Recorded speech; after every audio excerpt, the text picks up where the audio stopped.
कश्मीर के आज के शुमारे में हमारे साथ मौजूद है शहर श्रीनगर से ताल्लुक रखने वाली सन्ना आफ्ताब, जो कि पेशे से एक इंजीनियर है। और कोविड में सन्ना ने अपने घर में एक छोटे बिजनेस की शुरुआत की, जिस बिजनेस में सन्ना आफ्ताब सोप्स बनाती थी और उसके बाद मार्केट में बेचती थी। आज के इस शुमारे में हम सन्ना आफ्ताब से बात करेंगे और उनसे उनकी जर्नी के बारे में। बहुत बहुत शुक्रिया, आपने अपना कीमती वक्त दिया। सन्ना मैम, सबसे पहले आपसे जानना चाहेंगे आपकी जर्नी के बारे में, कैसे अपनी जर्नी की शुरुआत की, कैसे अभी तक जो है अपने काम में मुकम्मल तरीके से आप कामयाब हो गए। जी वालेकुम सलाम, आपका भी बहुत बहुत शुक्रिया आने के लिए। तो जो मेरी जर्नी है वो आप कह सकते हैं कोविड से 1 साल पहले स्टार्ट हुई थी। तो मैं एक हॉबी के तौर पे मैंने स्टार्ट किया था सोप मेकिंग। मेरा कोई प्लान नहीं था ऐसे कि बिजनेस करने का, क्योंकि मैं एम्प्लॉयड थी उस टाइम। मैं एक हॉस्पिटल में काम करती थी एज हॉस्पिटल मैनेजमेंट स्टाफ। तो लेकिन लकीली क्या था कि I was a very young mother. तो मेरा माशाल्लाह पहला बेटा पैदा हुआ था उन दिनों। तो मैं काफ़ी कॉन्शियस थी कि हम कौन से स्किन केयर प्रोडक्ट्स यूज़ कर रहे हैं बेबी के लिए, मेरे लिए, क्योंकि आपको पता है प्रेगनेंसी के बाद स्किन और ज़्यादा सेंसिटिव हो जाती है। पोस्टमार्टम में आपकी स्किन और सेंसिटिव हो जाती है, और क्योंकि अगर आप लैक्टेटिंग मदर है तो उस टाइम भी आप बहुत ख्याल रखते हैं कि स्किन पे आप कौन सी चीज लगा रहे हैं। तो मैं थोड़ा बहुत रिसर्च कर रही थी कि क्लीन इंग्रेडिएंट्स क्या है, ऑर्गेनिक इंग्रेडिएंट्स क्या है, और अगर कुछ ऐसा है जो मैं खुद बना सकूं। तो ऐसे एक हॉबी के तौर पे मैंने स्टार्ट किया था। जो ये स्टार्ट किया तो किसी से थॉट पर्सन, तो जो भी मेरी स्किल्स हैं या हॉबीज हैं मैं वो अक्सर खुद ही सीखती हूँ। बस बात ये कि इंटरेस्ट की थोड़ी ज्यादा जरूरत होती है। तो otherwise most of my skills I learn from the internet.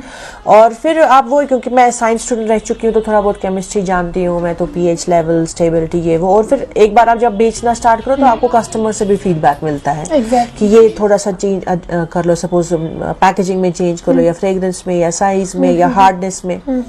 तो मुझे लगता है most of it is learn by doing. तो जितना आप बनाएंगे, जितना आप लोगों को बेचना स्टार्ट करेंगे, उतना आपको पता चलेगा कि आप अपना प्रोडक्ट बेहतर कैसे कर सकते हैं। मुख्तलिफ किस्म के बिजनेस करती है, ताहम हमने देखा कि आपने कुछ डिफरेंट, किस तरीके से आपने सोचा कि आप सोप्स ही बनाएंगे, डिफरेंट बिजनेस करेंगे। तो मुझे लगता है it was both a bit of need and demand. तो मेरी अपनी भी नीड थी कि मैं क्लीन इंग्रेडिएंट्स यूज करूं, क्योंकि मेरी स्किन सेंसिटिव है, मेरे बच्चों की स्किन सेंसिटिव है। तो थोड़ा बहुत मैंने रिसर्च करना स्टार्ट किया, जैसे शिया बटर है, या जो ऑर्गेनिक ऑयल्स होते हैं, seed oils, coconut oil, almond oil, sunflower oil, वो स्किन के लिए बहुत अच्छे होते हैं। तो वैसे फिर मैंने देखना स्टार्ट किया। फिर जब मैं बाजार में बेचना स्टार्ट किया तो मुझे रियलाइज हुआ कि डिमांड भी है लोगों को मेरी तरह ही। कोविड के बाद बहुत सारे लोग सेंसिटिव हो गए हैं कि हम कौन सा प्रोडक्ट इंजेस्ट कर रहे हैं या स्किन पे यूज कर रहे हैं। तो उसी से मैंने सीखा, बेसिकली रिसर्च मैंने स्टार्ट किया। और मैं हमेशा से चाहती थी कि कश्मीर में आके मैं ये बिजनेस सेटअप करूं, क्योंकि कश्मीर की पैदावार इतनी जरखेज है, और हमारे जितने भी हर्बल या बॉटनिकल इंग्रेडिएंट्स हैं, मेडिसिनल प्लांट्स हैं जो कश्मीर में उगते हैं, मिनरल क्लेज हैं, फ्लावर्स हैं जो बहुत सारी मेडिसिनल हैं।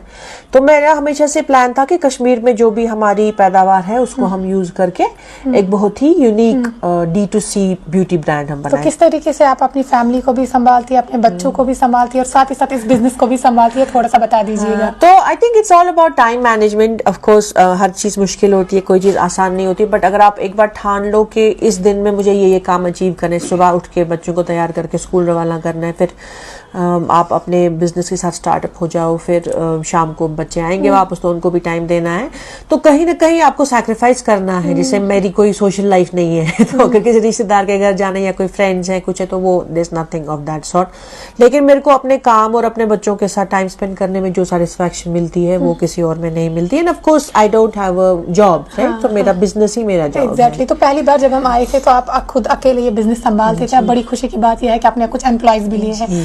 मतलब कितनी फख्र की बात है, कितनी खुशी की बात है, क्योंकि यहाँ पे काफी अनएम्प्लॉयमेंट है, वहीं लड़कियों को जॉब की भी काफी जरूरत है। तो आपको कितनी खुशी की बात लग रही है कि आपने अब कुछ एम्प्लॉयज को भी यहाँ पे लाया और उनको भी जो है रोजगार दिया। हाँ, तो मुझे लगता है वो, जैसे मैंने बोला, it's the need of the hour. अगर हमारा बिजनेस हमें एक्सपैंड करना है तो आप एक इंसान को लेके काम नहीं कर सकते, आपको डेफिनेटली डेलीगेट करना है। और ये भी है कि वो ऐसा काम करेगी जो मैं नहीं कर पाऊंगी, राइट? क्योंकि वो अक्सर शॉप पे बैठती है तो शी हैंडल्स द कस्टमर्स, या अगर मुझे कोई नया इंग्रेडिएंट लाना हो तो वो गाँव में ढूंढ के लेकर आती है। तो मुझे लगता है कि इट्स ऑल अबाउट, अगर आप में कुव्वत है, अगर आप में जज्बा है सीखने का, तो जितनी भी औरतें हैं जो ये बिजनेस करना चाहती हैं वो हमें कांटेक्ट कर सकती हैं, हम उनको सिखा भी सकते हैं। अगर वो हमारे साथ बैठ के काम करें वो भी कर सकते हैं, या फिर अगर वो अपना बिजनेस ऐसे ही घर से स्टार्ट करना चाहें, सिंपल सोप मेकिंग जैसे आजकल हज और उम्रा का सीजन है, तो आप हाजियों के लिए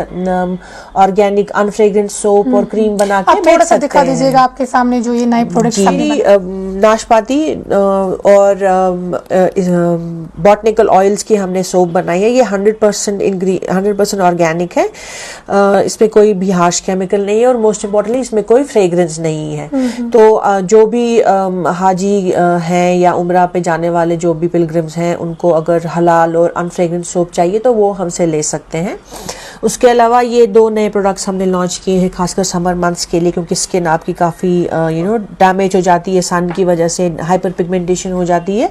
तो ये सिल्क और साफरन का सीरम है जो हमने अभी लॉन्च किया है। This is essentially done based on market demand, क्योंकि बहुत सारे लोग हमारे पास आ रहे थे हाइपर पिगमेंटेशन के लिए। तो ये डे सीरम है और ये इसी का सिल्क सीरम है, ये रात का सीरम है। तो इस सिल्क सीरम की खास बात ये है कि ये कश्मीर के सिल्क से बना है। इनफैक्ट जो डिपार्टमेंट ऑफ सेरिकल्चर है इस कॉस्ट में, उन्होंने खास ये हमारे लिए बनाया है, तो हम उनकी ये फॉर्मुलेशन यूज कर रहे हैं। उसके बाद हमने कई लोग हमारे पास आए थे, उन्होंने कहा कि हमें ट्रैवल पे जाना है, हमारे बाल झड़ रहे हैं, तो हमने ये सॉलिड शैम्पू बार बनाया है again for people who have sensitive scalp. तो ये कश्मीरी रोजमेरी और साफरन का बना है। इसमें आप देख सकते हैं साफरन के ये आपको छोटे छोटे ज़ेरे भी मिलेंगे। और एक हमने बनाया है उन लोगों के लिए जिनकी सेंसिटिव स्किन है और बाल झड़ रहे हैं, अगेन उनको अगर अनफ्रेग्रेंस्ड शैम्पू चाहिए तो ये हमने रोजमेरी का शैम्पू बनाया, ये काफ़ी अच्छा चल रहा है। उसके अलावा ये इसकी पैकेजिंग है। उसके अलावा हमने बनाई है कश्मीरी लैवेंडर एसेंशियल ऑयल की बॉडी बटर। इसमें भी काफ़ी सारे स्किन लविंग इंग्रेडिएंट्स हैं, जैसे इसमें याक मिल्क है, इसमें एप्रिकॉट कर्नल ऑयल है, शिया बटर, एलोवेरा कश्मीर का और बहुत सारे ग्लिसरीन, बहुत सारी गुड केमिकल्स या जिसको बोलते हैं क्लीन ब्यूटी प्रोडक्ट्स हैं, इसमें यूज़ किए हैं हमने। उसके अलावा हमारे पास यहाँ पे ये कश्मीर की ग्रीन क्ले सोप है, उसमें सेडारवुड ऑयल है, ये भी कश्मीर के पहाड़ों का है। और ये पामपोर की क्ले जो होती है, इसको वुडर क्ले बोलते हैं, उसका सोप है। ये भी बहुत अच्छा है खासकर उन लोगों के लिए जिनकी ऑयली स्किन है। और एक और चीज़ हमने लॉन्च की है मार्केट में, this is a probiotic hot sauce. ये कश्मीरी चिलीज का बना है, विदाउट शुगर है, ये विदाउट एनी प्रिजर्वेटिव, बहुत ही माइल्ड फ्लेवर है इसका। तो ये आप खाने में डिप्स में भी यूज़ कर सकते हैं। अगर आपको कुकिंग हॉट सॉस चाहिए वर्क के बदले, आप ये यूज़ कर सकते हैं। This is a very very clean product. जी, तो लोगों का